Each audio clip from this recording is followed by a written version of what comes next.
првата книга на која се, односно, неговата последна меѓу тоа, прва во големиот столб на политикологијата воопшто. Всушност, Платон тоа ви е познато, веројатно, татко на големите метанарации. Толк период повторно ја читам на македонски книгата, секојаш повторно го имате истото чувство, дека се стеѓавате со еден од основачите на целата приказна на филозофијата во историјата. Тој го заснувал она линија која во книгата низ така наречен диалог го експлицира односот на логос или космичката правда, принципите и моралните начела за акција во политиката. Таа линија кај него е цврста, поврзана, и таа линија филозофски ја следат сите големи метафизичари, всушност, односно филозофи, до некаде, до почетокот на постмодерната и деконструкцијата на големите нарации. Во таа смисла, диалогот како техника, како метод на приопштување, всушност не е вистински диалог, како што ние денеска го расправаме.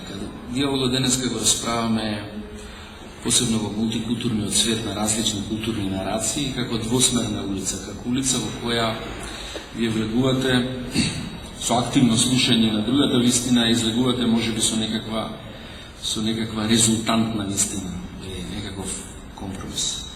Диалогот кај Платон не е таков, всушност тоа е метод во кој на Платон преку устата на атинјанинот всушност ќе му биде овозможено да ја каже единствената вистина, околу која нема каков компромис да се прави, ниту некаква друга нарација да ја конкурира.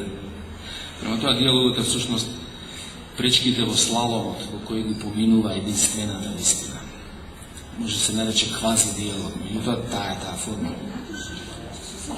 на атричен диалог.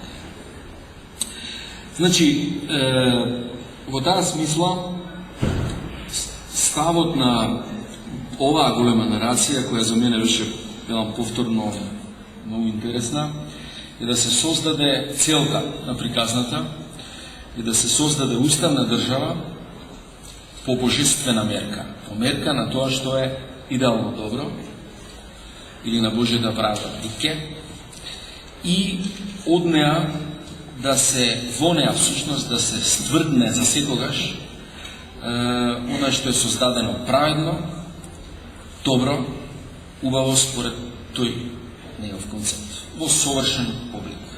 И во таа смисла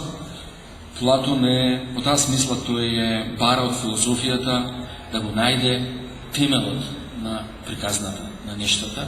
Таа има примарна улога во однос на сите други општествени науки, таа го промовира овој темел на кој се е понатака засновано.